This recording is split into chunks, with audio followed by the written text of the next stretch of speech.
पाकिस्तान, तू भी पाकिस्तान है, मैं भी पाकिस्तान हूँ, तू भी पाकिस्तान है। बिस्मिल्लाह, बिस्मिल्लाहिर्रहमानिर्रहीम। इय्याक नअबुदु व इय्याक नस्तईन। पेशावर, आपको याद है कि मैं आखिरी दफा यहां कब जलसा किया था?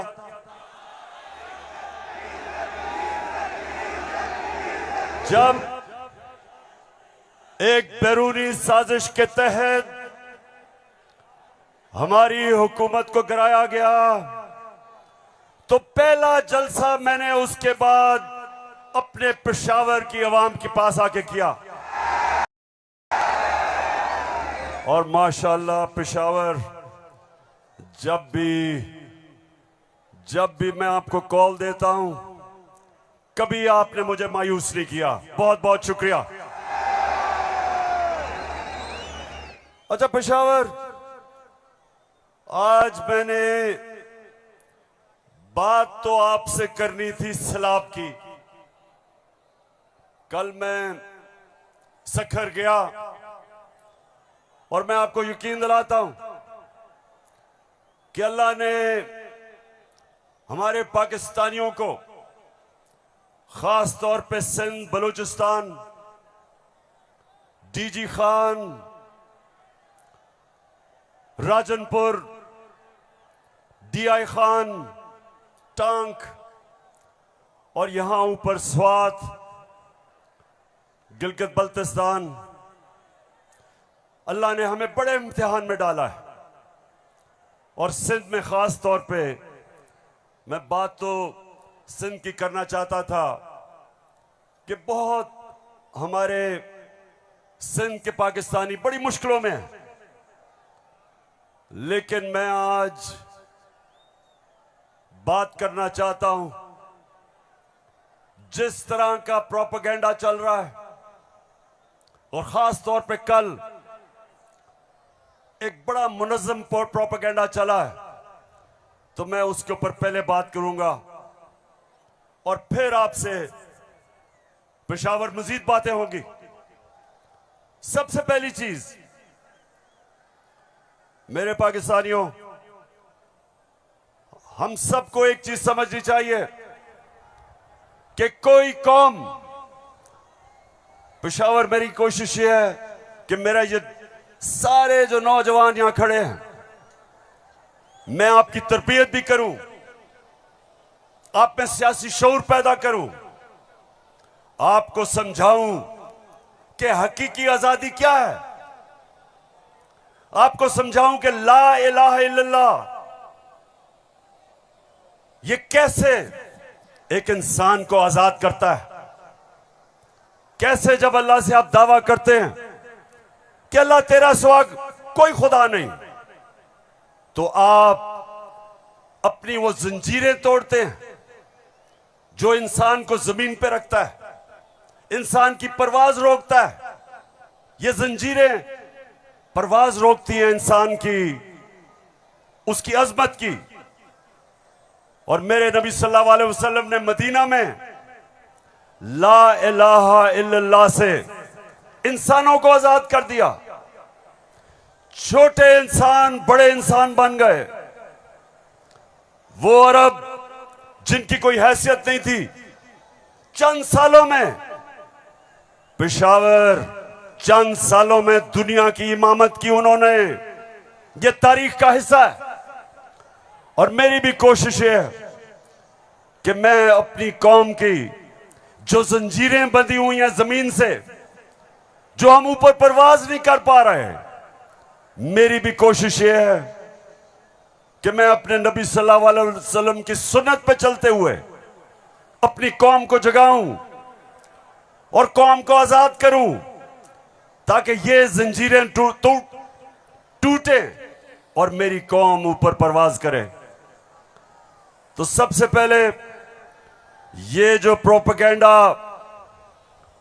प्रोपेगेंडा किया जा रहा है, ये जो चोरों का टोला एक अमरीकी साजिश के तहत इस मुल्क पर मुसल्लत किया गया। ये जो साजिशी टोला, ये जो इस मुल्क का 30 साल से खून चूस रहा था, आज हमारे ऊपर बिठाया गया हमारी बेहतरी के लिए नहीं, इस कौम को नीचा बनाने के लिए, कमजोर करने के लिए। और इसलिए मैं आपके पास आया हूं, दूसरी दफा आया हूं कि पेशावर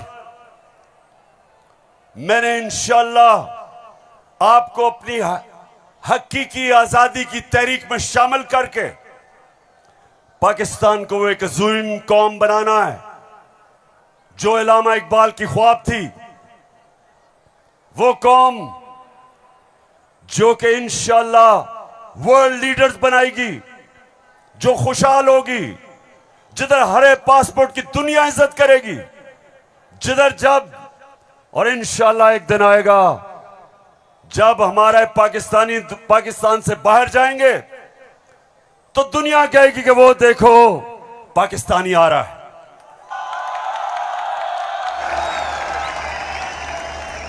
मेरे पाकिस्तानियों, एक ऐसा वक्त था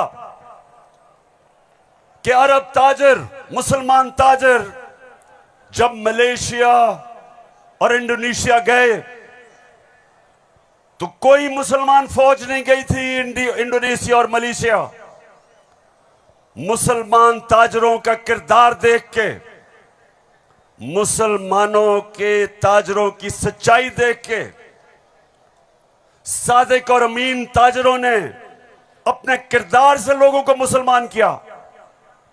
याद रखें, मुसलमानों ने फतह नहीं किया था मलेशिया और इंडोनेशिया, मुसलमानों का कैरेक्टर था जिसने फतह किया था।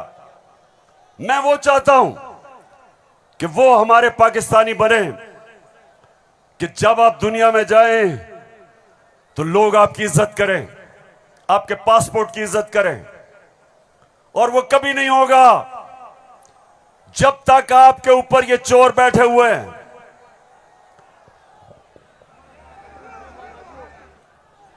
शबाज शरीफ, मैं चाहता हूं पेशावर जरा गौर से, क्योंकि आज मैंने बड़ी वीडियोस दिखानी है आपको।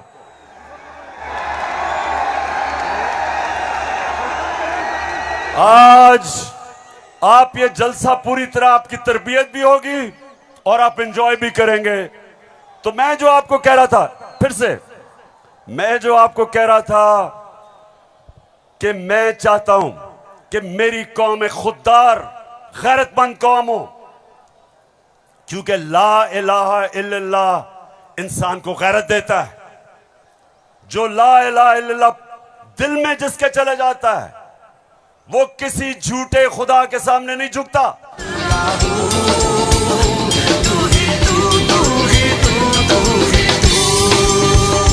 अच्छा, अब देखो, जो मैं चाहता हूं कि किस तरह की कौम मुझे चाहिए, और जरा ये देखें इंपोर्टेड क्राइम मिनिस्टर को। मैं सऊदी अरब से होके आया हूं, मैं यूएई के होके, अभी मैं तुर्की होके आया हूं, और मैंने उन भाइयों को कहा कि आप हमारे बड़े अजीम भाई हैं, हमेशा आपने हमारी मदद की। और मैंने यही कहा, जब मैं आया हूं तो आप समझेंगे शायद ये मांगने आया है, मैं मांगने नहीं आया। मैं आया हूं तो आप समझेंगे शायद ये मांगने आया है, मैं मांगने नहीं आया, लेकिन मजबूरी है। जिस तरह माजी में 75 साल में आपने हमारा हाथ बटाया है, कुछ अर्सा आप हाथ बटा। मैंने कहा मैं वादा करता हूं कि इंशाअल्लाह हम पूरी कौम हम मिलकर दिन रात मेहनत करेंगे, पसीना गिराएंगे, अपने पांव पे खड़े होंगे। क्यों पेशावर, सुन लिया?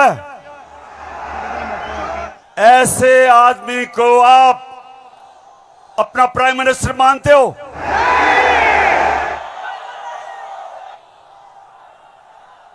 अगर ये वाकई अगर गैरतमंद प्राइम मिनिस्टर होता तो पहले जो इन्होंने अरबों रुपया चोरी करके मुल्क से बाहर रखा, पहले वो वापस लेके आते, फिर लोगों से पैसे मांगते। अपना पैसा चोरी करके मुल्क से बाहर, और बाहर जाके लोगों से पैसे भीख मांगना। अच्छा पाकिस्तानियों, पेशावर, मैं आज आपको अब बताना चाहता हूं कि ये जो चोरों का टोला हमारे ऊपर मुसल्लत किया, अब इनको पता चल गया है कि ये हमें हरा नहीं सकते। हाँ, मुझे पता है कि फजल रहमान भी इनमें से एक है। अब ये जो थ्री स्टूजेस हैं, इनको पता है कि मैच खेल के तो ये अब ये जीत नहीं सकते। इनको पता है कि जब भी इलेक्शन हुआ इन्होंने हारना है। अब ये कर क्या रहे हैं? साजिशें कर रहे हैं। किसी तरह इमरान खान को डिस्क्वालीफाई करवाओ, केस बनाओ, कभी तोशाखाना, कभी वो इनका पालतू इलेक्शन कमीशन, कभी वो कोशिश कर रहे डिस्क्वालीफाई करने के लिए। अदालत के अंदर मुझे दहशतगर्द बना दिया पिशावर वालों। दहशतगर्द आपके सामने खड़ा है।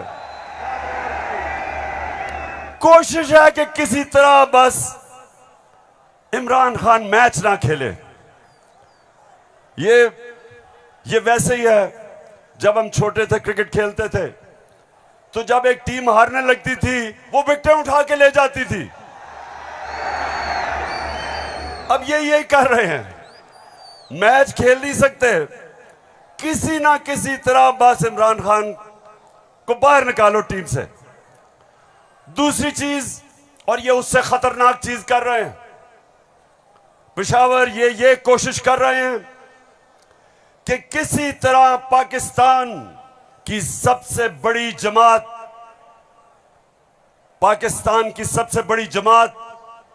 इसको किसी तरह पाकिस्तान की फौज से लड़ाया जाए। ये इनकी दूसरी कोशिश है। पहले डिस्क्वालीफाई करो और साथ साथ कोशिश करो कि पाकिस्तान की फौज के खिलाफ प्रोपेगेंडा करके लड़वाएं, और फिर पाकिस्तान की अदलिया के खिलाफ कि पाकिस्तान के अदारे किसी तरह तहरीके इंसाफ के खिलाफ हो और ये किसी तरह मैच जीत जाएं। बस मैं आज आपको वीडियोस दिखाने लगा हूं, और मैं उससे पहले आपको बताऊं कि कोशिश इनकी क्या है। जो कुछ मैं कहता हूं, इनका प्रोपेगेंडा सेल बैठा हुआ है, वो हर चीज को मोड़ के कोशिश करता है कि या किसी तरह अदालत मेरे खिलाफ हो या किसी तरह फौज मेरे खिलाफ हो। अब मैंने क्या कहा था? मैंने अभी चंद रोज पहले क्या कहा, परसों मैंने क्या कहा? मैंने ये कहा कि फौज का जो आर्मी चीफ होता है उसको मेरिट पे सिलेक्शन होनी चाहिए।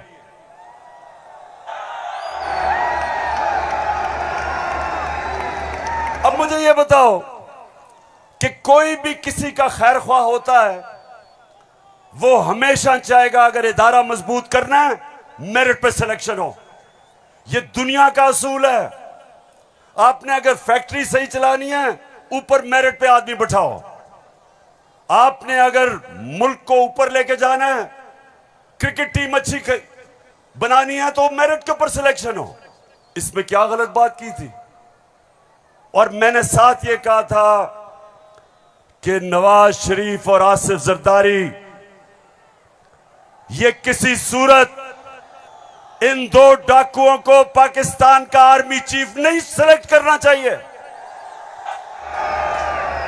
ये क्यों कहा था मैंने ये इसलिए कहा था, सबसे पहले नवाज शरीफ मुल्क का मुजरिम है।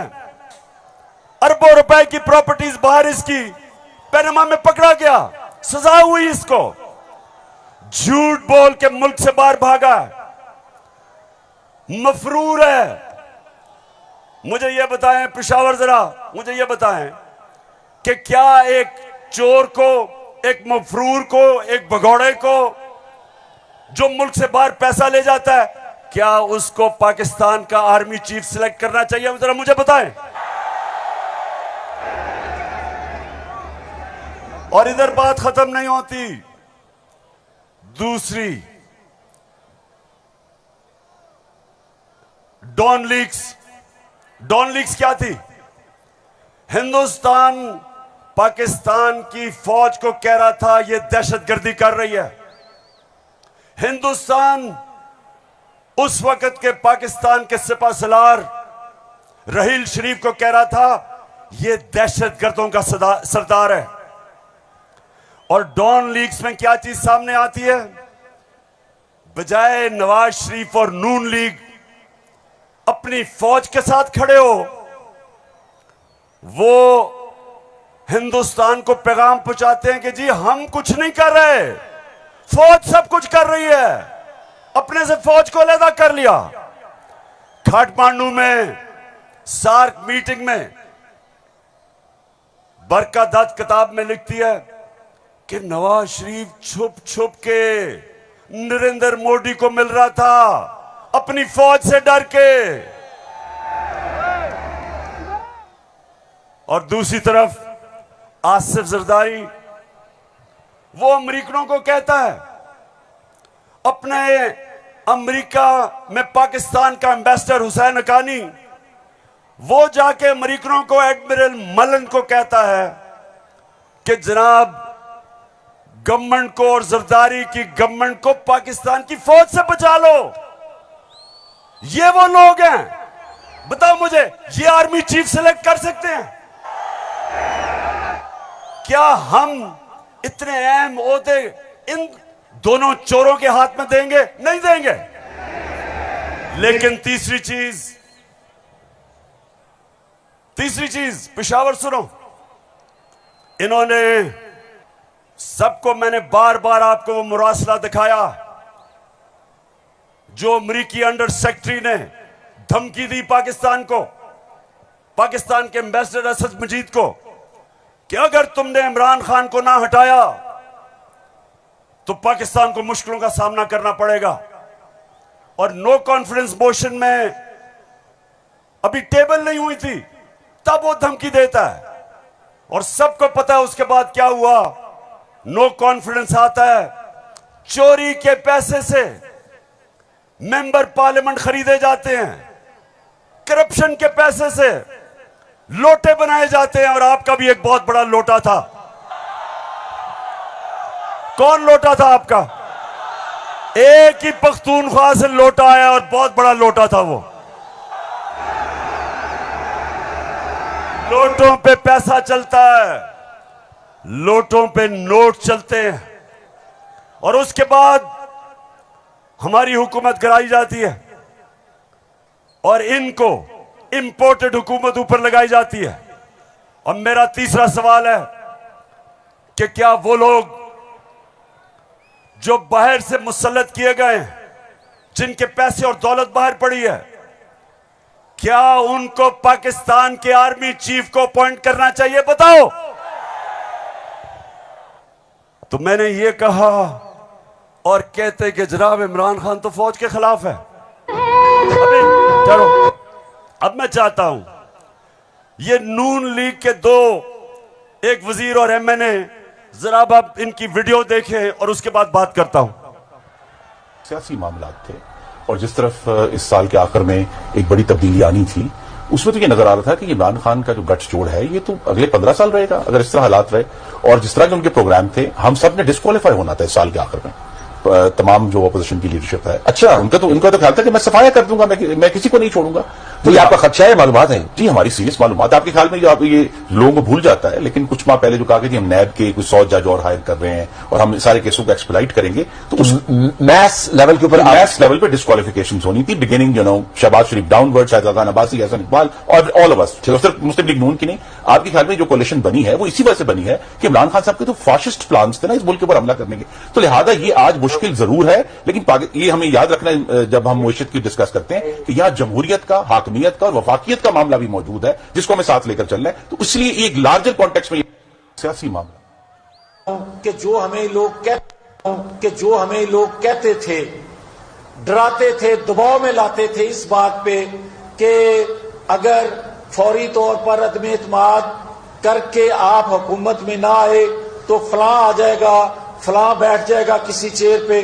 कोई किसी किस्म का हमें उस वक्त भी न नोटिस था ना हमने लिया था, मगर इत्तेहादी जमातों के हम फैसलों पर के पाबंद थे। मैं आज भी ये बात कहने लगा हूं कि अगर कि जो हमें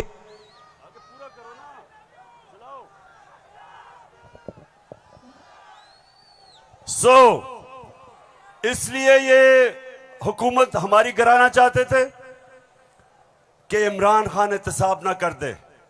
डर ये था कि अगर इमरान खान रह गया तो ये जेल में चले जाएंगे, क्योंकि इन्होंने जो चोरी किया वो पकड़ी जाएगी। मतलब ये कि ये इसलिए गिराना चाहते थे, महंगाई वजह नहीं थी, माइशत वजह नहीं थी, वजह सिर्फ एक थी कि इन्होंने एनआरओ लेना था और 1100 अरब रुपया अपना माफ करवाया। अब मैं ये चाहता हूं कि ये जो नून लीग प्रोपेगेंडा कर रही है कि इमरान खान फौज के खिलाफ है, जरा सुने कि इनके लीडर्स ने फौज के खिलाफ क्या बातें की। और मैं चाहता हूं मीडिया इसको दिखाए ताकि पता चले कि ये जो लोग आज इक्तदार में बैठे हैं और ये हर रोज प्रोपेगेंडा कि किसी तरह तहरीक इंसाफ और फौज की लड़ाई हो जाए, जरा ये सुने कि इन्होंने फौज के मुताल्लिक क्या बातें की थी। जनरल कमर जावेद बाजवा साहब, आपने हमारी अच्छी भली चलती हुकूमत को रुखसत करवाया, जजों से जोर जबरदस्ती से फैसले आपने लिखवाए।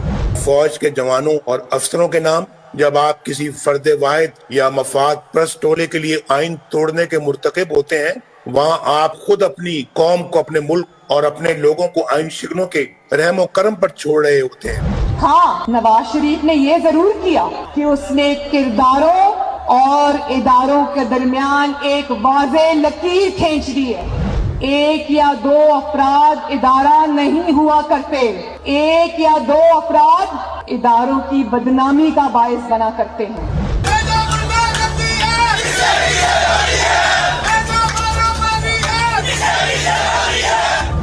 जो शख्स इस किस्म की कार्रवाइयों में मुलव्वस रहा हो उसका एहतसाब होना चाहिए। उसको बल्कि इतने बड़ी बड़ी उनकी ग्लेयरिंग चीज़ें शायद 73 साल की तारीख में कभी नहीं मिलती, तो अब तो उनका एहतसाब होना चाहिए। ये इस किस्म के शख्स को कोई और ओहदा दे देना, और वो भी इतना इम्पोर्टेंट ओहदा देना, ये मैं समझती हूँ कि ये कौम के मुंह पे तमाचा है, आइन और कानून की हुकूमत के मुंह पे तमाचा है। तुम हमें सियासत बतलाते हो, अपने हुदूद में रहो, इसराइल की नौकरी न किया करो, इसराइल के वजीफों पे पढ़ने वाले जर्नलों अपने हुदूद में रहो। बड़े बड़े रैंकों वालों से भी अपने आप को मुहतरम समझता हूँ, और अगर बिगड़ोगे तो फिर अगर हम बिगड़ गए तो अफगानिस्तान में अमेरिका का क्या हश्र हुआ, खुदा की कसम यहाँ तुम्हारा वही हश्र। तो हमारी किरदार कशी करना छोड़ दो। अगर हमने आपकी शुरू की तो पता नहीं पाकिस्तान बनने से आज तक कितने जनरलों की शुरू हो जाएगी। बेटी भाई वो अक्यूज्ड हैं, उनकी लिस्ट लेके जिस दिन हमने प्रेस कॉन्फ्रेंस की तो आपकी ईंट से ईंट बढ़ जाएगी। अभिनंदन की क्या बात करते हैं। चीफ ऑफ आर्मी स्टाफ तशरीफ लाए, पैर कांप रहे थे, पसीने माथे पे थे। सुन लिया पेशावर, मैं इसलिए ये बता रहा हूं कि ये वो लोग हैं जो हमें कह रहे हैं कि हम अपनी फौज के खिलाफ हैं। फौज भी मेरी, मुल्क भी मेरा।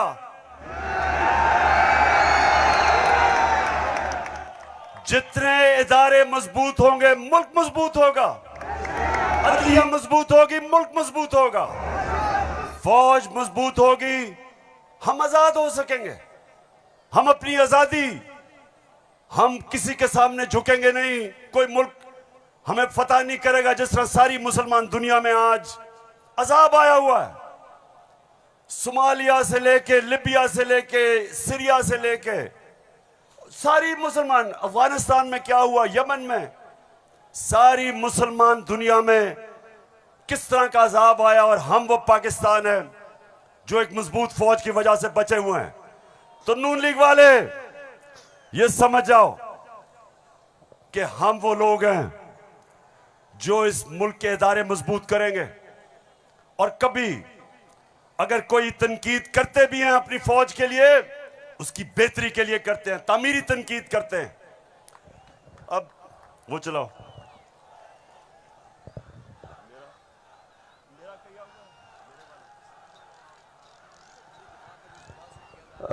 ये बड़ा इंपॉर्टेंट है, मैं अपनी सारी कौम के सामने कहना चाहता हूं। देखिए, एक तो जो फौज का इदारा है, कभी इसके खिलाफ बात ना करें, क्योंकि फौज एक ऐसी चीज है जो अगर हमारी फौज ना होती तो ये मुल्क में नहीं रहना था। इमरान खान से ज्यादा इस मुल्क को जरूरत पाकिस्तानी फौज की है, और हमें हमेशा इस इदारे को इसकी मजबूती के लिए हमें बात करनी चाहिए। और हमारे जो दुश्मन है वो मुसलसल इसको अटैक करते हैं, बल्कि ये दोनों जो prime minister, ex prime minister और प्रेसिडेंट, वो जरदारी और नवाज शरीफ, इन दोनों ने अपनी फौज को अंडरमाइन करने की कोशिश की है। ये जब गवर्नमेंट में भी थे, इन्होंने अंडरमाइन किया उसको। इन्होंने गवर्नमेंट में रहते हुए वो डॉन लीग्स क्या थी, डॉन लीग्स वो हिंदुस्तान के साथ कह रहे थे कि जी हमारी फौज की वजह से हम दोस्ती नहीं हो रही। और जो मेमो गेट था वो क्या था, वो अमेरिकनों को कह रहा था जरदारी अपने हुसैन हक्कानी के जरिए। जी शुक्रिया। मैं इसलिए आपके सामने ये रख रहा हूं कि ये मैं आज से नहीं कह रहा, ये मैं हमेशा समझता हूं। और आज तो है ही 6 सितंबर। पेशावर, मुझे अभी भी 6 सितंबर याद है। मैं उस वक्त स्कूल में था और मुझे याद है जब के लाहौर के पास हिंदुस्तान की फौज आई और जो वहां जिस तरह की हमारे घरों में बमबारी की आवाज आ रही थी, तो मुझे तो बड़ी अच्छी तरह 6 सितंबर याद है। और मुझे यह भी याद है कि सारी कौम तब खड़ी थी अपनी फौज के साथ। अब दूसरी चीज, मैं ये चाहता हूं कि आप सब देखें कि जुडिशरी के खिलाफ ये नून लीग ने पाकिस्तान की अदलिया के खिलाफ क्या बातें की हैं, जरा ये जरूर देखें, फिर मैं आप अगली बात करता हूं। इस तरह बेंच फिक्सिंग भी एक जुर्म, इस पे भी 100 मोटिव। फजल रहमान देख ले कितना गुस्सा चढ़ा हुआ है इसको। सारे फैसले एक ही जज करेगा, जैसे लगता है कि उसका जज नहीं है, उसकी पार्टी का रुकन हो। जब बेंच बना तब से लेकर आज तक के फैसले तक इंसाफ होता हुआ नजर नहीं आ रहा था। अपने एक शख्स की वजह से आज आइन की तशरीह को में फर्क डाला जा रहा है। अपनी मर्जी से आइन की तशरीह की जा रही है। फुल कोर्ट इसलिए नहीं बनाया गया कि अगर फुल कोर्ट बन जाती तो आज का फैसला मुख्तलिफ होता। मौजूदा बेंच है, उसमें जो मुअज़्ज़ज़ जज साहबान बैठे हैं, उन जज साहबान का हमारे मतलब जो उनके ख्यालात हैं उनसे भी कोई ना वाकिफ नहीं है, ना हम ना वाकिफ हैं। और उसके बाद हर वो केस जिसका फैसला हमारे खिलाफ आना हो, उस बेंच का जो है वो वही हिस्सा होते हैं। और अब तो ये बात पहले से जो है वो प्रिडिक्ट होने लगी है। जो सहाफ़ी वहाँ सुप्रीम कोर्ट की कार्रवाई को कवर करते हैं, तो वो पहले से जब बेंच बनता है या कोई केस जाता है तो वो पहले से बता देते हैं कि इसके ऊपर फलां बेंच बनेगा। अगर कुछ लोग गैर जानिबदार नहीं होंगे, अगर इसके सहूलतकार पीछे नहीं हटेंगे, तो हमें बता दें मुल्क कौन चलाएगा। सुप्रीम कोर्ट के जजेस ने पीछे बेंड करके अपने आप को कभी इधर कि नहीं, शायद उनको समझ नहीं आई, शायद उनकी तरफ पैगाम नहीं पहुंचा, वगैरह वगैरह वगैरह करके इनको हाथ नहीं लगाया इनको। तो मतलब ये है कि इनको कौन सी दीवार पे लगाया। तो जिस तरह मैच फिक्सिंग एक जुर्म है, इस तरह बेंच फिक्सिंग भी एक जुर्म। जब बेल का फैसला होने वाला होता था, जेल में उस दिन खबर मिलती थी कि 3 हफ्तों के लिए बेंच डिसॉल्व हो गया, नया बेंच, या कोई जज छुट्टी पे चला गया। जाता नहीं था, भेजा जाता। काजी फाइज ईसा साहब के मामले में माय लॉर्डशिप से ये पूछना चाहते हैं कि वो आपके ब्रदर जज थे ना, आपने क्या किया? तो फिर हमारी बात नोट कर लो, हम हर उस अदालत का और उस जज का घेराव करेंगे जो तुम्हारे इस गंदे और घटिया एजेंडे को परवान चढ़ाने के लिए अपोजिशन के खिलाफ जो है इक़दाम करेगा। चीफ सेक्रेटरी साहब, आपको इस बात का जवाब देना पड़ेगा। आपने इधर ही रहना है, आपके बच्चों ने भी इधर ही रहना है। कमिश्नर लाहौर साहब, आपने भी इधर रहना है, आपने सर्विस भी करनी है। इसलिए आपको ये चाहिए था कि आप इस गैर कानूनी अमल के आगे दीवार बनते और इसे बजा लाने से इनकार करते। आला अदलिया के जजेस पार्टी बनकर अगर चीफ जस्टिस वो जबान इस्तेमाल करेंगे जो इमरान खान कंटेनर पे चढ़ के करता था, तो उस जबान का वही जवाब मिलेगा जो नवाज शरीफ के सियासी मुखालिफिन को दिया।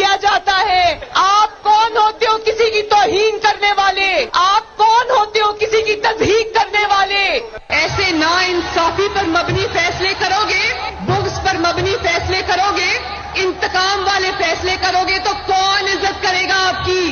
फिर तौहीन अदालत लगा देते हो। 5 मेंबर बेंच ने सियासी पार्टी बना दिया पूरी अदलिया को और उसको मुस्लिम लीग नून के सामने ला के खड़ा कर दिया।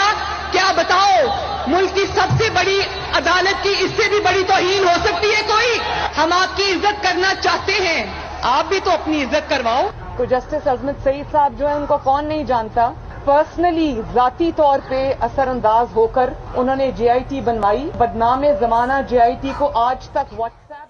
मैं सिर्फ आपको ये थोड़ा सा सैंपल दिखा रहा हूं कि किस तरह का ये अपने पाकिस्तान की अदलिया के खिलाफ क्या जबान इस्तेमाल की गई है।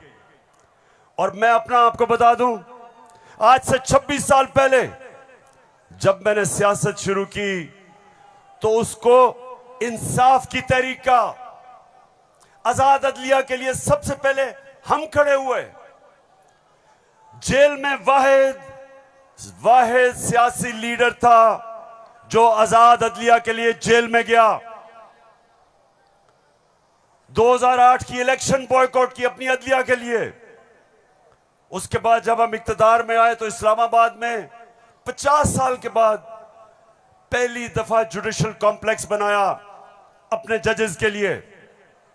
मैं ये इसलिए आपको कह रहा हूं कि जो कानून की बालादस्ती, रूल ऑफ लॉ, कोई माशरा आगे नहीं बढ़ सकता जब तक वहां इंसाफ नहीं होता। और इंसाफ देती है अदलिया, इसलिए हमने हमेशा अपनी अदलिया की इज्जत की है। ये जो नून लीग के लोग हैं जो आज जिस तरह की जबान इस्तेमाल कर रहे हैं, सोशल मीडिया पे अटैक कर रहे हैं इस्लामाबाद के चीफ जस्टिस को, ये कभी, मैं आपको ये बता रहा हूं कि मैंने कभी अपनी पार्टी को इजाजत नहीं दी कि अदलिया को अटैक करे, क्योंकि आखिर में इंसाफ होगा तो मुल्क में खुशहाली आएगी और इंसाफ अदलिया देती है। मुझे बड़ा जनाब इन्होंने कहा कि देखें इमरान खान ने कोई बड़ी गलत जबान इस्तेमाल कर दी। मैं आप सबके सामने आज ये कहना चाहता हूं कि मैं अपनी अदलिया की इज्जत करता हूं, लोअर कोर्ट्स की इज्जत करता हूं। वो लोअर कोर्ट्स जो आम इंसानों की खिदमत करते हैं और मुश्किल हालात में अगर एक मजिस्ट्रेट ज़ेबा के खिलाफ ऐसे लगा कि मैंने कोई सख्त जबान इस्तेमाल की, उसकी वजह थी मैं शहबाज गिल को देख रहा था, उसके ऊपर तशद्दुद हुआ, उसको जिसको कहते हैं कस्टोडियल टॉर्चर, उसको हवालात में बंद करके तशद्दुद किया गया, नंगा किया गया। और उसकी जब हमने देखा उसके हालात और उसके ऊपर प्रेशर डाला गया कि मेरे खिलाफ स्टेटमेंट दे, मेरे ही उसके ऊपर अगर ज्यादा ऐसे लगा सख्त स्टेटमेंट है, ये मेरा मकसद नहीं था। कभी मैं ये नहीं समझ सकता कि मैं किसी जज को धमकी दूं, लेकिन मैं आज सबको ये कहना चाहता हूं कि इस मुल्क में जब तक इदारे मजबूत और ताकतवर नहीं होंगे मुल्क ऊपर नहीं आएगा। आज अगर मगरिब के अंदर खुशहाली है तो वहां इंसाफ है। जितना ज्यादा इंसाफ और कानून की बालादस्ती उतना खुशहाल माशरा। तो मेरी तो पहले दिन से यह स्ट्रगल है। तो पेशावर सबको मैं आज पैगाम देना चाहता हूं कि ये जो कोशिश की जा रही है तहरीक इंसाफ को इदारों से लड़ाने की, ये कौम सब समझ गई है। कौम में सियासी शऊर आ गया है। लोग एक एक चीज, कभी भी पाकिस्तान के अंदर अवाम और बच्चे और नौजवान और मेरी ख्वातीन बहनें, कभी इस तरह का शऊर और बेदारी नहीं थी जो अल्लाह के फजल से आज पाकिस्तान में है। तो ये जो चोरों का टोला, ये जो बार बार कोशिश कर रहा है कि तहरीक इंसाफ को दीवार से लगाया जाए, सब सुन लो कि जितना तुम मुझे दीवार से लगाओगे उतना मैं और तुम्हारे से मुकाबला करूंगा, लड़ूंगा तुम्हारे से।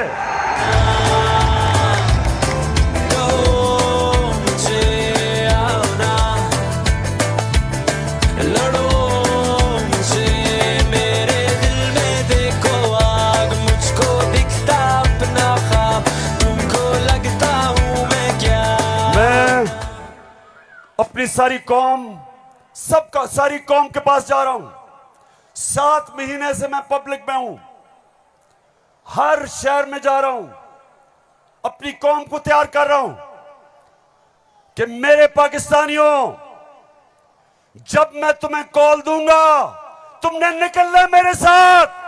कहती है ये राहे अमल, आओ हम सब साथ चले, मुश्किल हो या आसानी, हाथ में डाले हाथ चले, धड़कन है पंजाब मगर दिल अपना मेहरान है।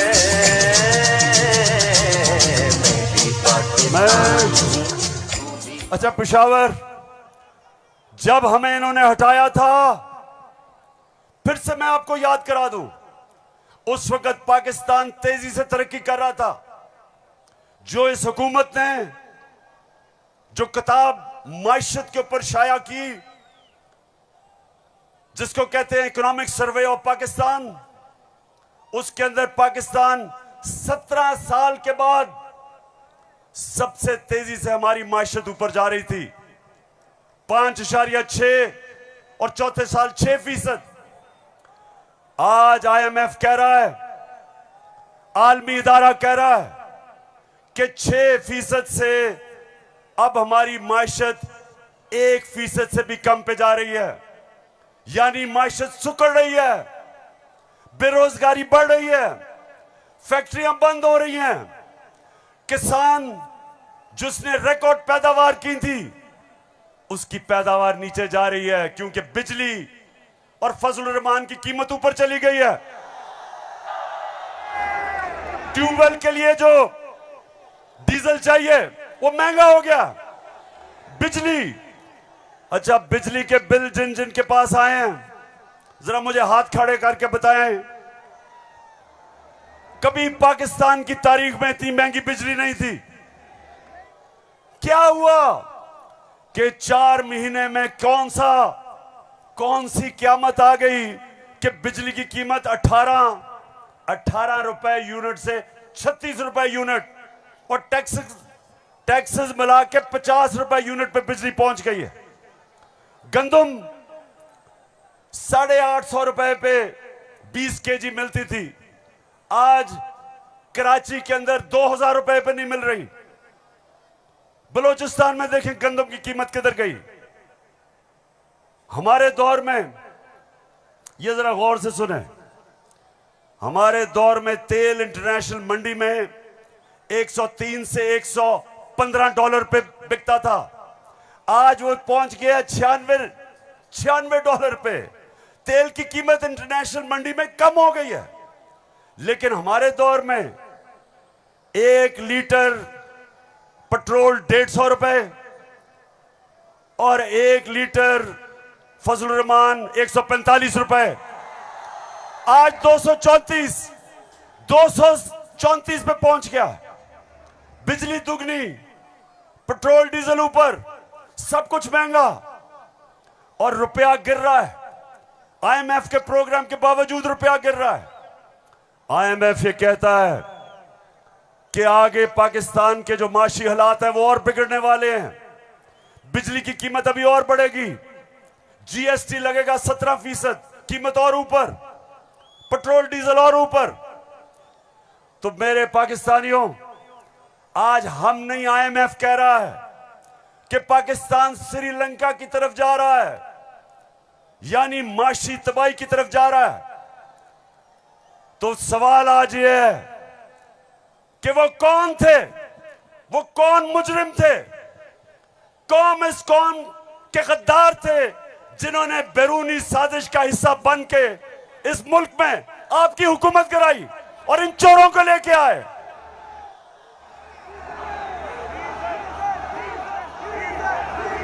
मैं अब जरा जो आपको आजकल जो नवाज शरीफ की बेटी आजकल बनी हुई है, मालिका बनी हुई है पाकिस्तान की, प्रोटोकॉल उसको प्राइम मिनिस्टर का मिल रहा है। जरा मैं सारी कौम के सामने बताना चाहता हूं कि इसका सबसे बड़ा मसला यह है कि इससे सच नहीं बोला जाता। जरा ये आप फिल्म शो देखें ना, आपकी इनकम इतनी है कि आपको ये प्रॉपर्टी आप ले सकते हैं कि आपने मेफेयर के अंदर जो आपकी 4 अपार्टमेंट्स हैं उनकी 1 अरब से ज्यादा, 1 अरब रुपए से ज्यादा उनकी कीमत है। अब 4.5 अरब तक पहुंच गई है उनकी कीमत। आपने अपनी जो टैक्स में टोटल आमदनी बताई है 94 में 1.5 लाख रुपए है। मुझे ये बताएं कि आपने अरबों रुपए की मेफेयर में प्रॉपर्टी खरीदी कैसे?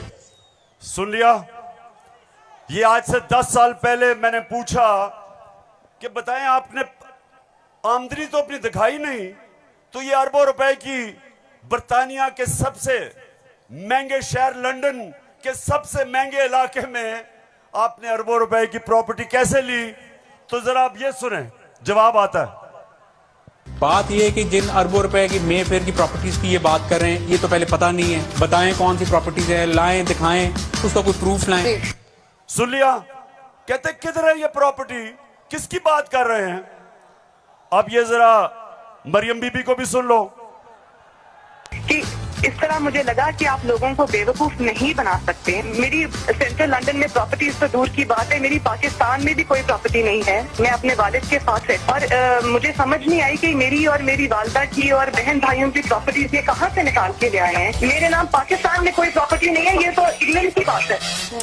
सुन लिया पेशावर,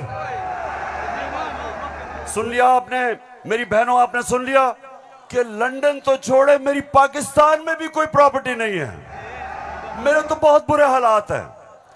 अब मरियम बीबी को नहीं पता था कि एक इंटरनेशनल इंकशाफ होता है, पैनामा पेपर्स। दुनिया में जो सीक्रेट डॉक्यूमेंट्स हैं वो लीक हो जाती हैं। बड़े बड़े दुनिया में प्राइम मिनिस्टर और वजीर सब पकड़े जाते हैं, उसमें हमारे शरीफ खानदान भी फंस जाता है। नवाज शरीफ, मरियम नवाज, हसन नवाज और हुसैन नवाज के बैरून मुल्क खुफिया असासों का इंकशाफ। पनामा लीक्स ने बैरून मुल्क खुफिया दौलत का भांडा फोड़ दिया। सुन लिया, अब ये सुना, ये इंकशाफ हो गया। जब इंकशाफ हुआ तो मरियम के भाई हुसैन शरीफ क्या कहते हैं, ये जरा सुन लें। मैं इस बात को तस्लीम करता हूँ कि अल्हम्दुलिल्लाह पाक लेन के ऊपर जो अपार्टमेंट्स हैं वो अल्हम्दुलिल्लाह हमारे हैं। मैं इस बात को तस्लीम करता हूँ कि उनको ऑफशोर कंपनीज नेस्कॉल लिमिटेड और नीलसन लिमिटेड जो है उनको ओन करती हैं। और मैं आपको ये भी अर्ज करता हूँ उनको होल्ड कर रही है इस वक्त मरियम नवाज शरीफ, मेरी हमशीरा जो है। पेशावर सुन लिया कि छुपाई हुई थी प्रॉपर्टीज। एक हदीस है कि शैतान आप इंसान के गुनाह दुनिया में नशर कर देता है।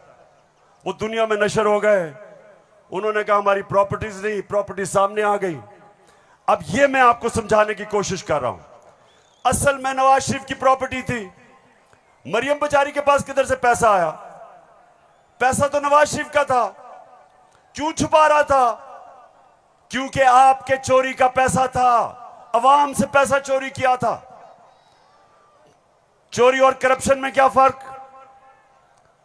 चोरी होती है जो जेब कुतरा करता है, जो आपके घर में चोरी होती है, जो साइकिल चोरी होता है, मोटरसाइकिल, इंसान को नुकसान पहुंचता है। करप्शन, मुल्क का पैसा चोरी करने को करप्शन कहते हैं, और मुल्क तबाह होते हैं करप्शन से।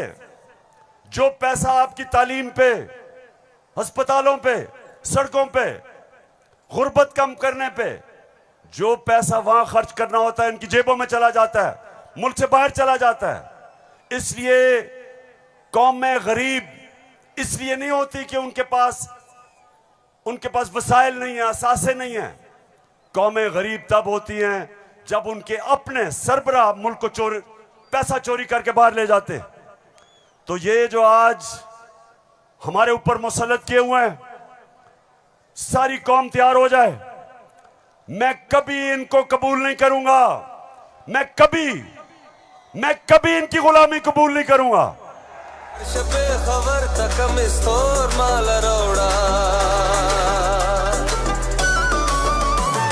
लड़श पे खबर तकम इस्तोर माल रोड़ा ताजा ताजा गुलुना द्रेसलोर माल रोड़ा ताजा ताजा गुलुना द्रेसलोर माल रोड़ा। पेशावर हाथ खड़ा करके बताओ आप तैयार हो जब मैं आपको कॉल दूंगा? आपने सब तैयार होना है। जिस तरह मैं आपको कह रहा हूं, कहता रहा हूं, मैं हूं आपका कप्तान और आप मेरी टीम हो। और ये वर्ल्ड कप हमने पाकिस्तान की हकीकी आजादी के लिए जीतना है। एक अजीम मुल्क बनाना है पाकिस्तान को। हमेशा आजाद मुल्क ऊपर जाते हैं, गुलाम मुल्कों की परवाज नहीं होती। हम ये नहीं चाहते कि हम किसी दुनिया के मुल्क से लड़ाई करें। हम अमेरिका को मैं बार बार कहूं कि अमेरिका, हम अमन में आपके साथ हैं, किसी जंग में हम आपके साथ नहीं हैं। हम दोस्ती चाहते हैं, लेकिन हम किसी सूरत आपकी गुलामी नहीं चाहते। हम अपनी जमीन नहीं इस्तेमाल होने देना चाहते किसी और लड़ाई के अंदर। हम नहीं चाहते कि हमारी जमीन इस्तेमाल हो किसी भी दुनिया के मुल्क के ऊपर आप किसी किस्म की जारियाना कार्रवाई करें। हम ये नहीं चाहते। हम फिर से कहते हैं, हम अमन में सबके साथ हैं। हम तो हिंदुस्तान से भी अच्छी दोस्ती करेंगे, लेकिन पहले कश्मीरियों को उनका हकूक दो, उनकी स्टेटहुड वापस करो। हम हिंदुस्तान से भी बातचीत कर लेते, लेकिन हम किसी सूरत अपनी आजादी के ऊपर सौदा कभी नहीं करेंगे। मेरे साथ हो पेशावर, साथ हो मेरे। तो फिर से जाते हुए आखिरी बात, आप सब ने तैयार रहना है। मैं आपको कॉल दूंगा इस्लामाबाद की, और वो कॉल होगी इस मुल्क को इन